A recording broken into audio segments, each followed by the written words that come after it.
अस्सलाम वालेकुम स्टूडेंट्स। हम अपनी पिछली वीडियो के अंदर जो है वो चैप्टर नंबर 6 जिसके अंदर हमने एलसीएम और एचसीएफ के बारे में सीखा था। आज हम उसी तरतीब के साथ उसी सीक्वेंस को लेकर चैप्टर नंबर 7 और चैप्टर नंबर जो है वो 4 की तरफ बढ़ने वाले हैं, जो कि क्लास 9th के अंदर आता है। और इसी तरतीब के साथ यही सेम जो चैप्टर टॉपिक्स हैं वो चैप्टर नंबर 3 के अंदर क्लास 10th के अंदर जो है वो मौजूद है। तो आज जो हम चीजें डिस्कस करने वाले हैं उसके अंदर linear equations in one variables, linear equations in two variables, absolute values को टच करेंगे, लीनियर इनइक्वालिटीज को पढ़ेंगे और रेडिकल इक्वेशन के बारे में जानेंगे। ये आज के हमारे टॉपिक्स हैं, आज के हमारे एसएलओज हैं। तो चलते हैं अपने पहले टॉपिक की तरफ, linear equations in one variable. तो इस टॉपिक के अंदर जाने से पहले हम वेरिएबल्स के बारे में जानते हैं, वेरिएबल्स क्या होते हैं, क्योंकि जब तक हमें कंसेप्ट नहीं आएगा हम किसी भी प्रॉब्लम को हल नहीं कर सकते। तो concept is the key of solve the our problems. तो वेरिएबल्स क्या होते हैं? जैसा कि स्टूडेंट हम जानते हैं कि वेरिएबल्स वो वैल्यूज होती हैं जिसके अंदर हम ऐसे वैल्यूज, ऐसी नंबर्स होते हैं जिनकी वैल्यूज, जिनकी कीमतें जो हैं वो तब्दील होती रहती हैं। इन्हें हम कहते हैं variables, like x, y, z and etc. ऐसे नंबर्स होते हैं, ऐसी वैल्यूज होती हैं जिनकी कीमतें जो हैं वो तब्दील होती रहती हैं, जिन्हें मुतगय्यर्स कहते हैं। इसके बाद इक्वेशंस क्या होती हैं?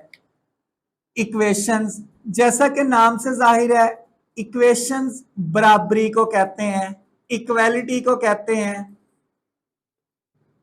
यानी दो जुमलों के दरमियान बराबरी की अलामत जो है वो इक्वेशन कहलाती है। इक्वल, जैसा कि यहां पे मैं लिखता हूं 3 जो है वो इक्वल है 3 के, तो ये एक इक्वेशन होगी। अब हमारे पास वर्ड है लीनियर।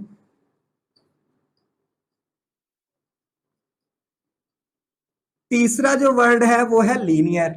तो लीनियर जो है वो यक दर्जी होती है, जिसके अंदर वेरिएबल जो है वो एक हो, इक्वेशन बराबरी की अलामत हो, लीनियर जो यक दर्जी होती है।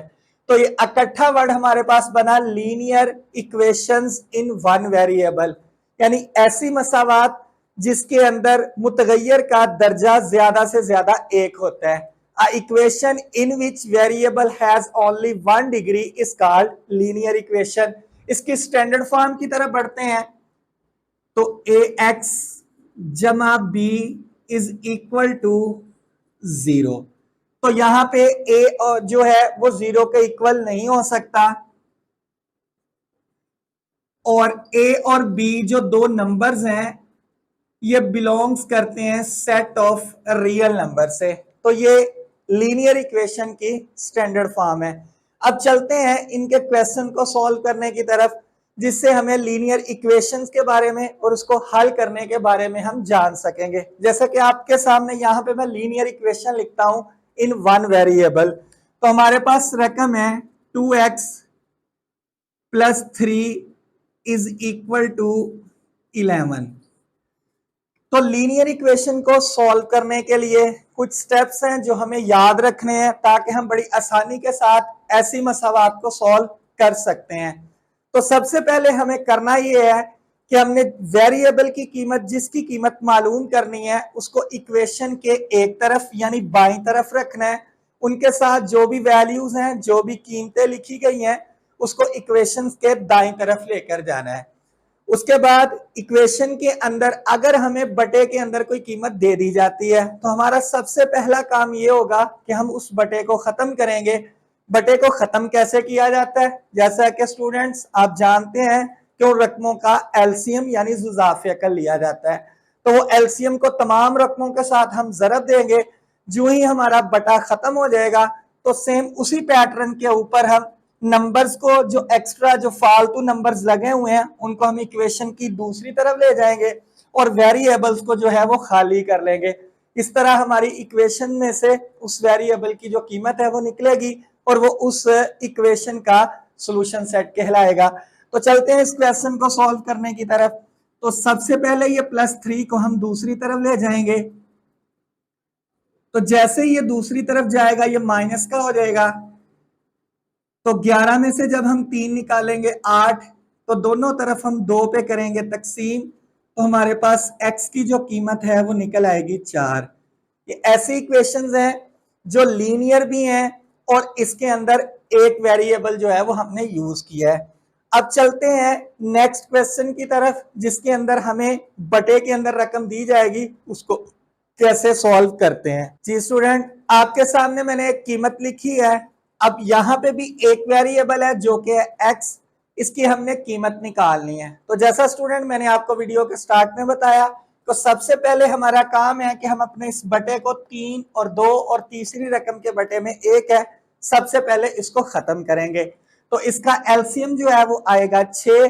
तो जो एलसीएम आया, जो जुजाफिया कल आया, उसको हम तमाम रकमों के साथ जरब देंगे। जैसे ही 6 को यहाँ पे जरब देंगे तो ये कट जाएगा, 6 3 1 3 3 2 6, तो 2 बचेगा। 2 को हम ऊपर वाली वैल्यू से जब जरब देंगे 2x माइनस 3 2 आ जाएगा 6। इसके बाद यहाँ पे जब 6 जरब खाएगा तो 2 1 2 2 3 आएगा 6। तो नफी 3 को x से जरब देंगे तो नफी का 3x, और नफी 3 को जब नफी 2 से जरब देंगे तो जमा का 6 हो जाएगा। इसके बाद यहाँ पे जब हम 6 से जरब देंगे तो ये माइनस का आ जाएगा 6।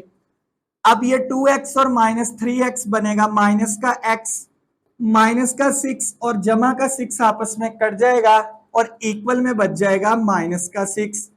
अब हमें x की कीमत मालूम करनी है, तो हम दोनों तरफ जो है वो माइनस के साथ डिवाइड कर देंगे, तो हमारे पास जो इसका सोल्यूशन सेट निकलेगा वो निकलेगा 6। तो x जो है वेरिएबल की कीमत जो है, वन वेरिएबल की कीमत हमने निकाल ली। इसी तरह इसके बाकी क्वेश्चन मैं आपको होमवर्क के लिए देता हूं, आपने इनकी प्रैक्टिस करनी है, इसको सॉल्व करना है। और सॉल्व करने के बाद अगर आपसे कोई क्वेश्चन सॉल्व नहीं होगा तो मुझे कमेंट्स के अंदर जो है वो बताइएगा, तो मैं इसको सॉल्व कर दूंगा। इसके बाद चलते हैं नेक्स्ट रेडिकल इक्वेशन की तरफ, यानी जजरी मसावात। तो ऐसी मसावात जजरी मसावात कहलाती है जिसके अंदर मुतगैर है जो है वो जजर के नीचे मौजूद हो। A equation is called radical with the variable under the radical sign. तो चलते हैं रेडिकल इक्वेशंस के क्वेश्चन को सॉल्व कैसे करते हैं। जी स्टूडेंट, मैंने आपके सामने एक रकम लिखी है जो कि रेडिकल है। इसकी पहचान क्या है कि जो वेरिएबल है वो हमारे पास जजर के अंदर यानी रेडिकल साइन के अंदर मौजूद होगा। इसको सॉल्व करने के लिए भी कंसेप्ट आपने याद रखने हैं, क्योंकि कंसेप्ट जो है वो मेन काम करता है हमारे क्वेश्चंस को सॉल्व करने के लिए। जब भी हमें रेडिकल इक्वेशन में सवाल मिलेगा, हमें सबसे पहले जो रेडिकल होगा यानी जो जजर होगा उसको हमने अलहदा करना है खाली, और बाकी रकमें इक्वेशन के दूसरी तरफ लेकर जाएंगे। जैसा कि इस क्वेश्चन के अंदर यहाँ पे हमारे पास रेडिकल जो है वो एक तरफ है और बाकी तमाम रकमें दूसरी तरफ मौजूद हैं। तो जैसे ही हम ये रकम बना लेंगे तो हमें फौरन, चूंकि यहाँ पे ये स्क्वायर रूट है, तो हमने इसका दोनों तरफ स्क्वायर लेना है। अगर यहाँ पे क्यूब होगा यानी 3 होगा, क्यूब रूट होगा, तो हमें इसका क्यूब लेना है, यानी जो यहाँ पे रूट के अंदर होगा उसी को उलट करें, ये तो वो रकम जो है वो कैंसिल हो जाएगी। अब जब हम इसका दोनों तरफ स्क्वायर लेंगे तो ये जो स्क्वायर रूट है ये स्क्वायर को कैंसिल कर देगा, तो बचेगा 3x जमा 4, और जो ही हम 2 का स्क्वायर लेंगे तो हमारे पास आएगा 4। अब ये जमा का 4 दूसरी तरफ ले जाएंगे तो माइनस का 4 हो जाएगा। 4 में से 4 निकालेंगे तो 0। दोनों तरफ जब हम 3 पे डिवाइड करेंगे तो हमारे पास ये x की कीमत जो है वो निकल आएगी। अब ऐसे क्वेश्चन जिसके अंदर वेरिएबल्स रेडिकल के अंदर मौजूद होते हैं उनकी पड़ताल करना जरूरी है, यानी उन क्वेश्चन को चेक लाजमी करना है, वरना आपके एग्जामिनेशन के अंदर, आपके इम्तिहानात के अंदर आपके नंबर कट सकते हैं। तो अब जो x की कीमत निकली है आप इस इक्वेशन के अंदर इसको दर्ज करेंगे, तो हम इसे नाम देते हैं चेक, यानी हम इसकी पड़ताल करेंगे। अब इसको चेक करने के लिए हमारे पास जो असल रकम है उसको हम दोबारा लिखेंगे, 3x जमा 4 स्क्वायर रूट बराबर में है 2। अब जो x की कीमत निकली है इसको यहां पे दर्ज करेंगे।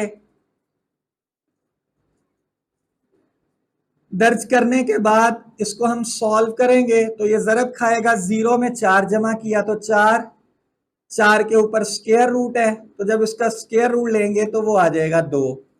तो अब हमारी जो पड़ताल है वो इसका आंसर जो है वो दोनों साइडों का सेम है। तो अब हम x की जो वैल्यू है उसको सोल्यूशन सेट में लिखेंगे। ये आपने रेडिकल इक्वेशन के अंदर काम जरूरी करना है। इसी तरह हम चलते हैं एक और क्वेश्चन की तरफ। रेडिकल इक्वेशन के अंदर कि अगर किसी और तर्ज का क्वेश्चन आ जाए तो हम उसको सॉल्व कैसे करेंगे। जी स्टूडेंट, मैंने आपके सामने यहाँ पे एक और रकम लिखी है। तो सबसे पहले जो मैंने आपको कंसेप्ट दिया कि आपने इस रेडिकल वाली जो वेरिएबल वाली रकम है जिसके अंदर वेरिएबल्स मौजूद है, आपने इसको अकेला करना है खाली। तो हम इस वैल्यू को दूसरी तरफ सबसे पहले लेके जाएंगे तो ये आ जाएगा 2x माइनस 4।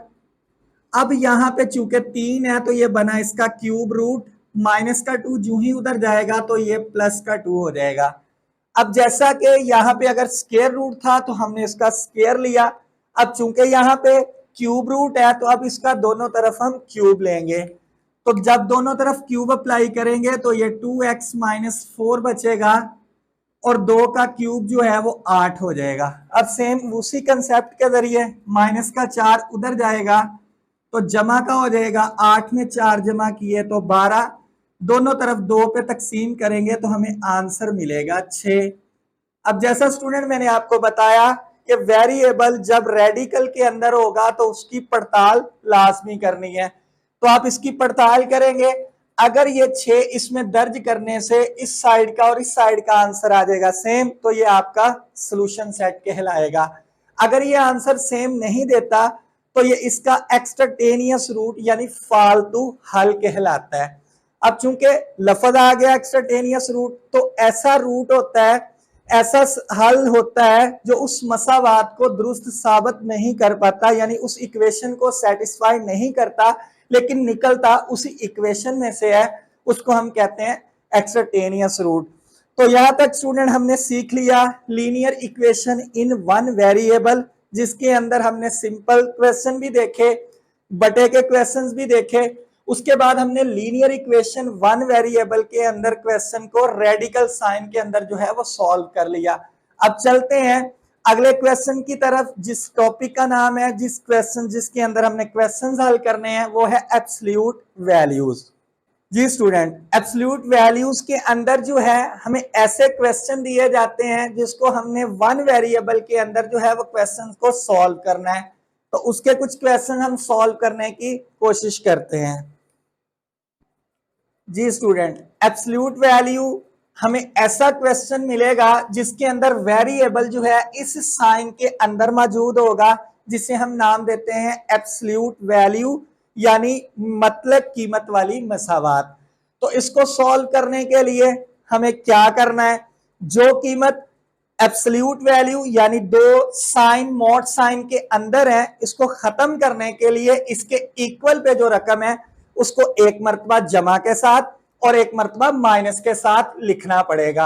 अगर इस क्वेश्चन के अंदर, इस तरह के क्वेश्चन के अंदर इक्वल के ऊपर पहले से नेगेटिव साइन मौजूद है तो ऐसे क्वेश्चन का सॉल्यूशन सेट जो है वो पॉसिबल नहीं होता। और इसके अलावा अगर ये वेरिएबल जो है वो मतलब कीमत वाली मसावात यानी एब्सोल्यूट वैल्यू वाली मोड के अंदर है और इसके आगे कोई और रकम भी मौजूद है, तो पिछले क्वेश्चंस की तरह हम इसको पहले खाली करेंगे यानी उसको इक्वेशन की दूसरी तरफ ले जाएंगे, जिससे हमें जो है वो क्वेश्चन सॉल्व करने में आसानी होगी। बाकी कंसेप्ट उसी तरह से है जैसा कि हम लीनियर इक्वेशंस को सॉल्व करते हैं, बस यहाँ पे हमें जब ये मॉड वाली वैल्यू एब्सोल्यूट वैल्यू मिलेगी तो इक्वेशन के दूसरी तरफ वाली रकम को एक मर्तबा जमा के साथ और एक मर्तबा माइनस के साथ लिखेंगे। तो चलते हैं स्टूडेंट इसको हल करने की तरफ। तो 2x plus 3 is equal to 11 और दूसरी तरफ हमारे पास आ जाएगा 2x plus 3 is equal to minus 11, यानी 11 को 11 को एक मर्तबा जमा के साथ और एक मर्तबा हमने माइनस के साथ लिख लिया। अब सॉल्व करने का वही तरीका, ऐसा समझें कि जो हमारा इस टॉपिक का इस वीडियो के अंदर जो हमने पहला क्वेश्चन सॉल्व किया, सेम उसी तरह का एक क्वेश्चन है। तो प्लस का 3 उधर जाएगा तो माइनस का हो जाएगा, तो यहां आ जाएगा 8, दोनों तरफ हम करेंगे 2 पे तकसीम, तो हमारे पास आंसर मिलेगा 4। यहां से प्लस का 3 जब हम दूसरी तरफ भेजेंगे तो ये माइनस का 3 हो जाएगा, तो ये हमें मिलेगा माइनस का 14, और जब दोनों तरफ 2 पे तकसीम करेंगे तो हमें मिलेगा माइनस का 7। तो हमारा ये सोल्यूशन सेट हो गया, 4 और माइनस जो है वो 7। ये है एब्सोल्यूट वैल्यू। जी स्टूडेंट, आपके सामने एक और रकम जो है वो लिख दी है मैंने, जिसके अंदर जो हमें वेरिएबल है वो एब्सोल्यूट वैल्यू के अंदर मौजूद है। तो जैसा मैंने पहले बताया कि सेम उसी तरह हमने पहले इसको खाली करना है, इसको अलहदा रखना है, बाकी रकमें इक्वेशन की हम दूसरी तरफ लेकर जाएंगे। तो सबसे पहले जमा का 21 दूसरी तरफ जाएगा तो माइनस का हो जाएगा, तो ये 1/2 x जमा 3 मोड जमा का 21 जब उधर जाएगा तो माइनस का, तो यहां बचेगा माइनस का 12। अब चूंकि अभी भी ये वैल्यू खाली नहीं है, इससे पहले 2 जो है वो तकसीम हो रहा है, डिवाइड हो रहा है, इसको हम दोनों तरफ जो है वो मल्टीप्लाई कर देंगे, तो यहां बचेगा x plus 3 is equal to, जब ये 2 इससे मल्टीप्लाई होगा तो इधर आएगा माइनस का 24। अब हमारे पास यहाँ पे एब्सोल्यूट वैल्यू जो है वो इक्वल में नेगेटिव का साइन दे रही है, यानी मनफी की अलामत जो है वो मौजूद है। तो मैंने आपको बताया कि अगर एब्सोल्यूट वैल्यू इक्वल में नेगेटिव का साइन दे दे तो उसका सोल्यूशन सेट पॉसिबल नहीं है। तो हम लिखेंगे कि there solution set is not possible, क्योंकि ये एब्सोल्यूट वैल्यू की प्रॉपर्टी है कि ये अपने इक्वल वाली वैल्यू को में हमेशा पॉजिटिव वैल्यू देता है। आप इसके अंदर कोई भी वैल्यू दर्ज कर दें, ये एक जनरेटर है, नेगेटिव वैल्यू पुट करेंगे तो हमें पॉजिटिव नंबर देगा, और अगर इसके अंदर पॉजिटिव वैल्यू देंगे तो तब भी नेगेटिव वैल्यू से भी पॉजिटिव और पॉजिटिव को भी पॉजिटिव कर देता है। इस वजह से ऐसे क्वेश्चन का सॉल्यूशन सेट जो है वो पॉसिबल नहीं होता। अब चलते हैं हमारे जो है वो सेकंड लास्ट टॉपिक की तरफ, जिसका नाम है लीनियर इनइक्वालिटीज। जी हाँ स्टूडेंट, गैर मसावात की तरफ। जी स्टूडेंट, चलते हैं हम अपने लीनियर इनइक्वालिटीज की तरफ, यानी गैर मसावात। तो ये लफ्ज सुनने के बाद बहुत सारे स्टूडेंट जो हैं वो परेशान हो जाते हैं कि इनइक्वालिटीज क्या है। ये गैर मसावात है, यानी ऐसी मसावात होती है जिसके अंदर less than equal, greater than और ग्रेटर देन इक्वल के साइन जो है वो इस्तेमाल किए जाते हैं। एक स्टेटमेंट होती है, एक जुमला होता है। तो ऐसे क्वेश्चन को सॉल्व करने के लिए सेम वही पैटर्न, वही कंसेप्ट हम यूज करेंगे जो हमने लीनियर इक्वेशन के अंदर किया था। तो चलते हैं ऐसे क्वेश्चन को सॉल्व कैसे किया जाता है। तो स्टूडेंट, मैंने आपके सामने एक रकम लिखी है, हमारे पास यहाँ पे जो अलामत है वो है लेस देन। तो ये लीनियर इक्वेशन है, वन वेरिएबल में मौजूद है, लेकिन ये इनइक्वालिटी कहलाती है। ये इक्वेशन की बजाय लफ्ज आएगा इनइक्वालिटी, चूंकि यहाँ पे साइन जो है वो लेस देन का है। सॉल्व करने का वही तरीका है, वही पैटर्न है, वही कंसेप्ट है कि हम वेरिएबल्स को एक तरफ और कांस्टेंट को दूसरी तरफ लेकर जाएंगे। तो प्लस का 5x जब इधर आएगा तो माइनस का 5x, और जब ये जमा का 1 दूसरी तरफ जाएगा तो ये माइनस का 1 हो जाएगा। तो यहां पे बचेगा -2x और यहां पे आएगा -5। अब यहां पे सिर्फ एक बात का ख्याल रखना है, और इस कंसेप्ट को आपने हमेशा याद रखना है कि इन इक्वालिटीज के अंदर जब भी x से पहले, यानी जिस वेरिएबल की हमें कीमत निकालना होती है, उससे पहले अगर नेगेटिव साइन मौजूद है तो जब हम उसको खत्म करेंगे तो यहाँ पे जो अलामत अगर लेस देन है तो वो ग्रेटर देन में चेंज हो जाएगी, और अगर वो ग्रेटर देन है यानी बड़े की अलामत है तो वो स्मॉलर देन यानी छोटे में तब्दील हो जाएगी। तो जब हम दोनों तरफ -2 पे तकसीम करेंगे तो हमें आंसर मिलेगा x ग्रेटर देन 5/2, यानी x जो है वो बड़ा है 5/2 से। तो ये हमारा जो है वो हल सेट है।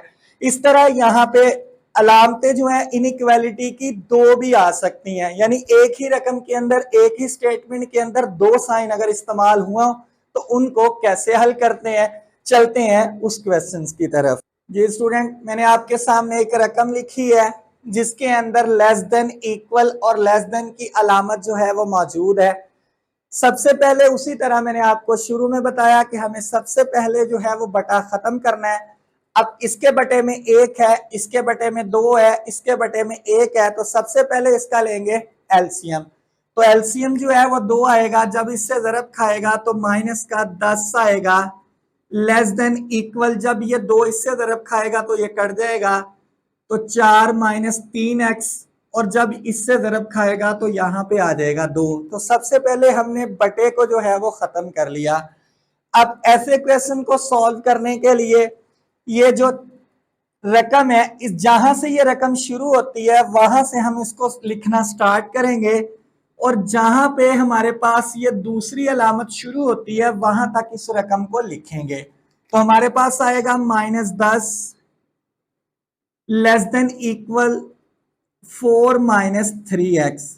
अब दूसरी साइड पे जहां पे पहली अलामत खत्म होती है वहां से रकम लिखना शुरू करेंगे और रकम एंड तक इसको लिख लेंगे, यानी 4 माइनस 3x छोटा है 2 से। अब इसी तरह क्वेश्चन के दो पार्ट बन गए, तो वेरिएबल को एक तरफ ले आए तो ये आएगा इधर आके जमा का 3x लेस देन इक्वल 4 और माइनस का 10 जब इधर आएगा तो प्लस का हो जाएगा, दोनों तरफ 3 पे करेंगे तकसीम तो आ जाएगा 14/3।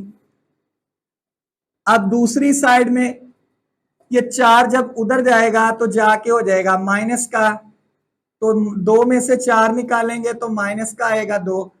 अब शुरू में चूंकि यहाँ माइनस की अलामत है, जब हम दोनों तरफ माइनस तक 3 पे तकसीम करेंगे तो ये बड़ा हो जाएगा 2/3 से। अब इसको लिखते वक्त x such that x belongs to set of real numbers and अब इस तरह है कि x जो है वो स्मॉलर इक्वल है 14/3 से और ग्रेटर है x 2/3 से। तो हम यहां लिखेंगे x यानी स्मॉलर है इक्वल है 14/3 से और ग्रेटर है 2/3 से। तो ये हमारा कहलाएगा इसका सॉल्यूशन सेट। तो स्टूडेंट इसके बाकी क्वेश्चन जो हैं वो आपके लिए होमवर्क के तौर पर हैं, आप इसको सॉल्व करेंगे और अगर किसी जगह से आपको समझ नहीं आएगी तो मुझे कमेंट में जरूर बताइएगा, मैं अगली वीडियो के अंदर उन क्वेश्चंस को सॉल्व कर दूंगा। अब चलते हैं अपने इस वीडियो के अंदर आखिरी टॉपिक की तरफ जिसका नाम है linear inequalities in two variables. जी स्टूडेंट, आपके सामने मैंने दो इक्वेशन लिखी हैं। ये ऐसी इक्वेशंस हैं जिसमें दो वेरिएबल जो हैं वो इस्तेमाल किए गए हैं। ऐसे क्वेश्चन को सॉल्व करने के लिए हमें क्या करना है, इसके पहले कंसेप्ट की तरफ चलते हैं। तो स्टूडेंट हमें सबसे पहले वेरिएबल्स के जो कोफिशिएंट है, अददी सर हैं, उनमें से किसी एक के कोफिशिएंट को आपस में इक्वल करना है यानी बराबर करना है। जब वो बराबर हो जाए तो अगर वो जिनको बराबर किया है उनकी अलामतें अगर मुख्तलिफ हैं तो उनको हम जमा कर देंगे ताकि वो वेरिएबल जो है वो कैंसिल हो जाएगा। अगर उन दोनों की अलामतें सेम है, एक जैसी हैं, तो हम उस इक्वेशन में से दूसरी इक्वेशन को माइनस करेंगे, सब्ट्रैक्ट करेंगे, जिससे वो वेरिएबल जिसका कोफिशिएंट हम बराबर कर चुके हैं वो खत्म हो जाएगा और दूसरे वेरिएबल की कीमत हमें मिल जाएगी।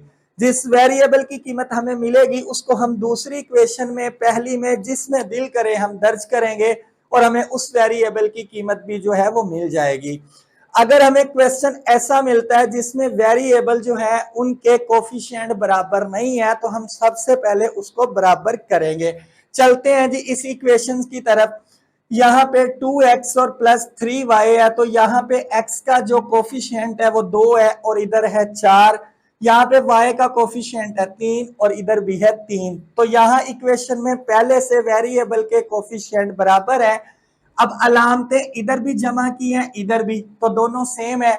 अब हम इसको करेंगे सब्ट्रैक्ट, ताकि माइनस करने से, तफरीक करने से ये एक दूसरे को कैंसिल कर देंगे। तो चलते हैं सॉल्व करने की तरफ। 2x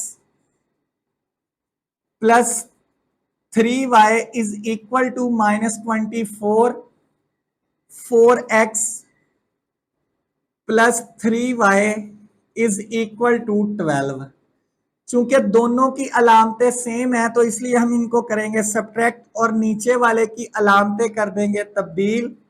तो ये +3y -3y से कट जाएगा, तो -4x और जमा का 2x हमें मिलेगा, माइनस का 2x और -12 और -24 हमें देगा आंसर -36। अब हम दोनों तरफ -2 पे करेंगे डिवाइड, तो हमें आंसर मिलेगा 18। अब x की कीमत हमारे पास जो है वो 18 यानी 18 निकल आई। अब x की कीमत किसी एक मसावात में दर्ज करेंगे तो इससे हमें y की कीमत मिलेगी। तो हम इक्वेशन 1 के अंदर दर्ज करते हैं x की कीमत 18 जमा 3y बराबर में है -24, ये आ जाएगा 36 जमा 3y -24। अब 36 को जब दूसरी तरफ लेकर जाएंगे तो ये हो जाएगा माइनस का, तो -24 और -36 बनेगा -60। दोनों तरफ हम करेंगे 3 पे तकसीम, तो हमें y का जो आंसर है वो मिलेगा -20। तो इस तरह लीनियर इक्वेशन हमने पढ़ ली इन 2 वेरिएबल, जिसके अंदर हमने पहले x की कीमत और बाद में y की कीमत निकाल ली। अब चलते हैं उस क्वेश्चन की तरफ जिसके अंदर इनके कोफिशिएंट यानी अददी सर जो है वो बराबर नहीं है, उसको कैसे सॉल्व करना है। जी स्टूडेंट, मैंने आपके सामने एक रकम लिखी है, इसके अंदर x का अददी सर जो है कोफिशिएंट वो 4 है, इधर 5 है, इधर y का कोफिशिएंट 2 है, इधर 3 है। तो हम किसी एक का कोफिशिएंट जो है वो पहले बराबर करेंगे। हम चलते हैं स्टूडेंट, बराबर करने के लिए इस मसावात को, इस इक्वेशन को 3 से ज़रब देंगे ताकि y का अददी सर कोफिशिएंट 6 हो जाए, और इसको 6 बनाने के लिए हम 2 से ज़रब देंगे। तो इस इक्वेशन को जब हम 3 से ज़रब देंगे तो ये हो जाएगा 12x जमा 6y और बराबर में आएगा 24। और जब हम इसको 6 बनाने के लिए 2 से ज़रब देंगे तो ये हमारे पास आएगा 10x, ये जब 2 से ज़रब खाएगा तो 6y और बराबर में आ जाएगा 18। अब चूंकि जिनके अददी सर बराबर हैं, अलामतें सेम हैं, एक जैसी हैं, तो इनको हम माइनस करेंगे, तो ये 6y इससे कट जाएगा, 12 में से 10 निकालेंगे तो 2x और 24 में से 18 जब हम माइनस करेंगे तो 6 आएगा। दोनों तरफ हम 2 पे करेंगे तकसीम, तो x की कीमत निकल आएगी 3। अब उसी तरह x की कीमत किसी एक मसावात में हम दर्ज कर देंगे। हम इस मसावात में x की कीमत दर्ज कर देते हैं। x की जगह 3 दर्ज करने से जमा 3y इक्वल में आएगा 9, 5 3 से खाएगा ज़रब तो 15, 3y बराबर में 9, तो 15 को उधर दूसरी तरफ भेजेंगे तो -15, तो ये हो जाएगा -6। दोनों तरफ 3 पे करेंगे तकसीम, तो y की कीमत निकल आएगी -2। तो इस तरह हमने वो सवाल सॉल्व कर लिया जिसके अंदर वेरिएबल्स के जो कोफिशिएंट है वो आपस में बराबर नहीं थे। तो मेरा ख्याल है आपको अब समझ आ चुकी होगी। हमने इस चैप्टर के अंदर जो आपको बेसिक कंसेप्ट जो है वो linear equations, variable, linear equation in 2 variables, radical equation, absolute values के बारे में है। तो मुझे दीजिएगा इजाजत, अगली वीडियो तक के लिए अल्लाह हाफिज।